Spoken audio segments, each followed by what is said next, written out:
Hey everybody, how's it going? It's Dr. Danny. I am here today to drop for you guys a couple of energy updates, and then I want to ask you a very serious question at the end of this. So hang with me. What we're going to talk about today is the sun, Mercury. We're also going to talk about a Mars opposed Pluto transit. We are also going to talk about Venus conjunct Sirius, a new moon in Taurus, and Venus square Chiron. So all that's coming. I hope you guys are doing really well. I'm doing really good. I hope you like this fun lamp in the back. I just decided to put it through the rainbow loop, and so it's going to be all different colors during this quick little talk. So yeah, let's see. Today is the 14th. Tomorrow is the 15th. This video will probably go up on YouTube tonight. And I just want to show you exactly what happened overnight so that you guys are with me on these energies. It's pretty amazing. So I have a chart pulled up here for you. This is Friday. And what I want y'all to look at is this right here and this right here. And I'm going to animate this chart by one day. Watch the two things that change right here and right here. Boom. Okay. So this is Mother's Day. Happy Mother's Day to all of you wonderful, divine, feminine goddesses out there. Mercury stationed direct, and then the sun entered Taurus. Oh my gosh. Yes, the sun entered Taurus today. If you're following tropical, we've been in Taurus season since when was that? The 20th or 21st of April. No, we've been in Aries, and today we are now finally in Taurus. So what's really cool about this next week, because we're going to overlap for about a week, is that we will agree with tropical astrologers for about 7 days. So what does this energy mean? What does the sun going into Taurus actually mean, and why do we care? Well, I don't know about you guys, but I did feel a shift of energy over this weekend. It kind of went from sort of a hot, fiery energy to more of a relaxed, sort of calmer energy, a more in the moment type of energy. And that's Taurian, that's Taurus, that's Venus's home. That's where she just transited through and ended that transit on the 5th of May.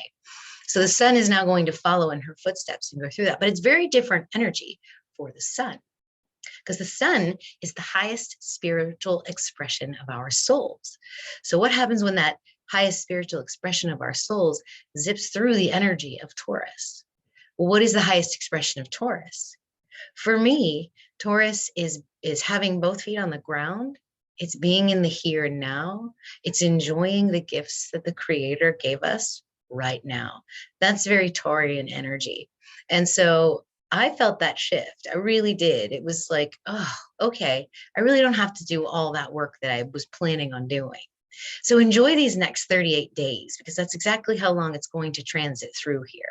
And what's really neat about the longer constellations, when they're longer than 30 days, is that you can sometimes get 2 new moons or 2 full moons. And I believe with Taurus this year, we're going to get 2 new moons. So 2 chances to sort of manifest and to set intentions with your feet on the ground. It's pretty exciting. Now, what does it mean when Mercury stations direct? Well, I hope those of you that are new to my channel will please go back a couple of videos and check out my Mercury retrograde video. I go into the celestial mechanics of Mercury in great detail. And I kind of talk about what each of these inflection points for the Mercury cycle are.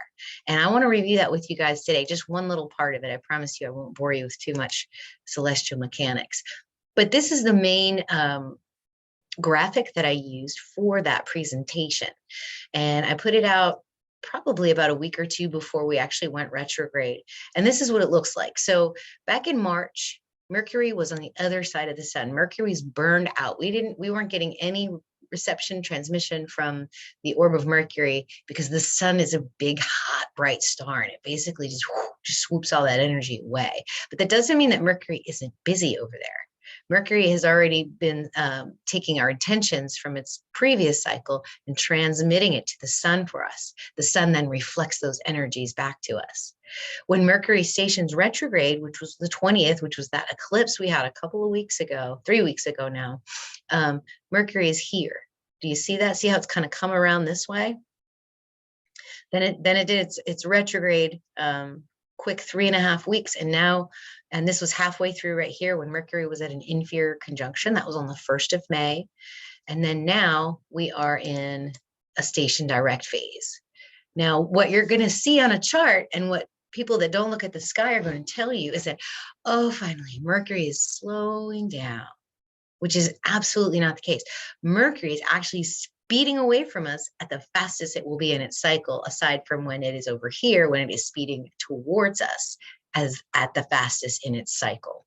So those of you that are sensitive to Mercury energy, maybe you're a channel, maybe you hear things, you can transmit.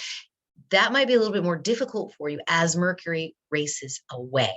So those of you that feel a little weird once Mercury goes direct, this is why. You're not a weird person. You're just very tapped into the Mercury energy. So I hope that makes sense for you guys. And just as a note, Mercury is in the constellation of Aries right now, which is about the self, which is about how you project yourself, your fire, the seed of your creation. Okay, so Mercury is taking transmissions from us away from us right now. Instead of bombarding us with reception and transmission like it does over here when it's inferior conjunction, now you're getting more where we're transmitting to Mercury and we're getting less from Mercury.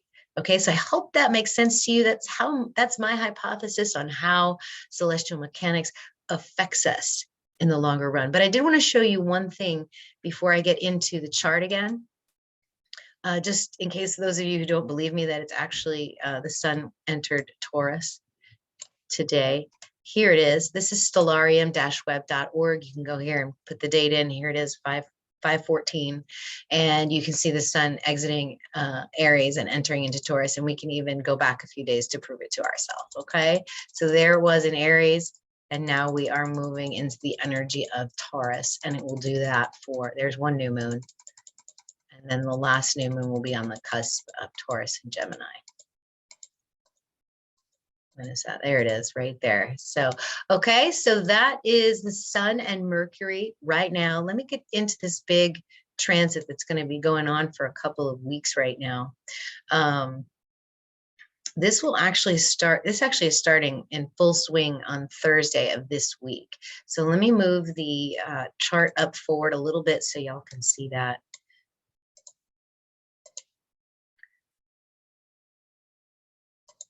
There's going to be what we call in astrology a mystic square. So if you guys can see that, do you see these square lines here? What you've got is a mystic square. So you have Mars over here in Cancer. You've got Pluto over here at the cusp of Sagittarius and Capricorn. And then you've got Jupiter and Mercury conjunct the North Node in Aries and the South Node in Virgo.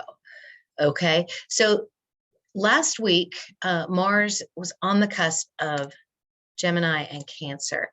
And this, I did write an article about this and I talked about this a little bit. This is a purification through the 4 elements. So you have the air and the water of Cancer over here, and you have the fire and the earth of Pluto. And there is a purification of Mars energy. There's a purification of your will. And it has to do with your purpose and where you come from, which is the South Node, and your purpose is your North Node. So Jupiter is all about spirit, expansion, and faith, and Mercury is about communication and transmission and the truth.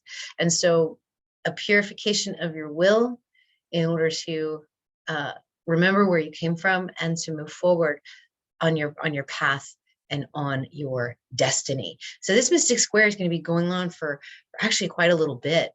But what also happens, which is really, really incredible this week, is that Venus will rise and set with the star Sirius. Now, the star Sirius in Egypt was associated with Isis, Ishtar in Babylonia, the divine goddess, the divine feminine. And so to have these two, this royal, auspicious, lucky, amazing star right there with Venus in Gemini is actually really, really, really incredible. If you guys are not watching my Venus transits, do check that out. I talk about this transit as well as what's coming up next for Venus. The next thing for Venus will happen, I think, on the 19th, which is where we just were. And this is a square to Chiron. Okay. This is tough. This is a tough transit for Venusians and anyone with divine feminine that are tapped into the divine feminine, because when you deal with Chiron and Pisces, you're talking about the collective wounds of the divine feminine. So it's issues like, am I good enough? Am I smart enough? Am I beautiful enough? Am I attractive enough? Am I an imposter? Guilt about feelings that you're having that are actually, truthful feelings about where you actually stand. And so Chiron is going to test that as Venus squares upon that energy. And a lot of times what I have found with Chiron is that there's this sort of nagging ego voice, at least for me, that will start saying things. I'll start hearing things like, oh, you should have said that. Or, God, you look dumb today. Or that was that was a stupid thing to do. I'll hear myself say that, and it doesn't really sound like my voice, like my inner goddess. Okay. It sounds like something trying to sabotage the thing that I'm trying to do, or the thing that I love to do. And so if anybody else experiences that, where you've got that nagging voice, you have to stop and you have to say, okay, why is that voice saying that to me right now? You really have to be mindful when you hear that. And I would say if it gets too overwhelming, then you need to stop. You need to be in a place where you can have some solitude and some self-reflection. And also, divine feminine, don't believe these thoughts, okay? There is nothing wrong with you, no matter how big you are, no matter how short you are, no matter what your hair color is, if your legs are shaved or not, if you like girls or boys, you're perfect. You're perfect exactly the way the Creator made you. Okay, so that is my message for Venus square Chiron. The other thing that happens on the same exact day is a new moon in Taurus. So Venus, you got a little bit of help from the sun and the moon at the beginning of this square to Chiron. This is probably about 2 weeks, this square, the full energy of it. It'll peak at a certain point and then kind of wane away. But do watch those thoughts. And then, use your Taurian energy, use your Venusian energy to really show yourself and to love yourself. Okay, but this new moon right here is really beautiful. This is the first new moon of Taurus. And this is a great time to set intentions, literally with your feet on the ground. Venus has already been through Taurus, so we kind of know that energy very well. But with the sun and the moon right there, there's a feeling to it. There's an emotional quality. There's a childlike quality that, yes, this is the beginning of grounding, being at the beginning of a secure time, of a safe time. So set intentions around that, especially when those Chiron voices get a little bit loud. All right. So those are the few things that I wanted to talk to y'all about today. But there is one thing I did want to bring up. So I'm just going to unshare my screen for a second because I want to get serious for a minute. It's actually not too serious. It's just, I want to ask you guys that are maybe studying astrology. I mean, I do know some of you personally, and some of you I don't know, but most of you that know me through these broadcasts, you have been with me from the beginning. Some of you are new. Some of you may also be going through what I went through a little while ago when I was learning astrology, when I realized that, oh my gosh, the tropical system is broken. It's not quite aligned with the cosmos that we actually exist in. And it was really hard for me to get my words around the chart. I knew the archetypes, I knew the names, I knew the symbols. I could say, yes, my Cancer's in the third house, my son's in Cancer in the third house. I could say that to you every day and I could tell you what it aspected, but the fluency of astrology was very difficult at a certain point. And I think that's the biggest learning curve for a lot of new astrologers or people that maybe want to break out into reading or they want to break out into teaching the information. You have to have the fluency of the vocabulary of astrology, and it's vast. Vocabulary is huge. And when you first hear an astrologer, when you first start learning, you're like, what the fuck did they just say? I do it to my husband all the time. He's like, so what if Mars is opposed to Pluto? Okay, and I have to explain to him that it's a word for an energy. And so I actually have something for you guys. If you want to take the next step, if you want to take your astrology practice to the next level and you want to invest in yourself, I am going to be opening my schedule up to one-on-one coaching. Okay. This is big for me. I'm going to give my YouTube subscribers an opportunity to get the first spots. You guys are going to see the link in the description as well as in the pinned comment with timestamps. And so I want to offer this to you. What we're going to do is we're going to go through the process of the archetypes. We're going to look at either your chart. It's probably good to look at your chart, but we can look at any chart, and we are going to learn that chart. We are going to learn everything about it. And then you're going to have a chance to practice with me. Okay. So the first session, it'll just be kind of a download of everything. The second one, we're going to fill in any holes. And then the third one, you're going to teach me. You're going to read a chart to me, and I'm going to fine tune your skills. So this is 6 full hours with me face to face in private. We're going to break it up into 3 2-hour sessions, but basically that's how we're going to do it. And so after 6 hours, my goal is to get you from sort of hesitant and novice to fluent, so that you and I can actually have a conversation with 13 sky astrology aligned to the cosmos. All right. So I'm going to show you this link, and then I'm going to put the link in below so you guys can check it out. It's right here. It's on drdanny.com/coaching. We're going to take it to the next level. Okay. So what I expect of you guys, if you want to sign up for this one-on-one coaching, is that you already know the words. Okay. You know what Jupiter is, you know what the symbol for Jupiter may look like. It's really important that you come to the table with a little bit of prior knowledge. I'm not teaching you the basics in this at all. Okay. I'm going to take you from that. Okay. I know the basics to now I can actually start practicing with it. That's where I'm going to take you with this coaching. Okay. So if you want to make this investment in yourself and you want to get together with me, with someone you trust, because obviously you've seen me do my videos, you know I'm legit, you know I'm here, you know I'm a real person, and I can give you this information. Okay. So I'm offering this for a limited time for $597. It is on sale. You can book it today through this link. So this link's going to be available to you guys if you want to check it out. And I hope you sign up. I want to meet some of you. I want to take some of y'all to the next level, because we need more astrologers that can actually read the sky.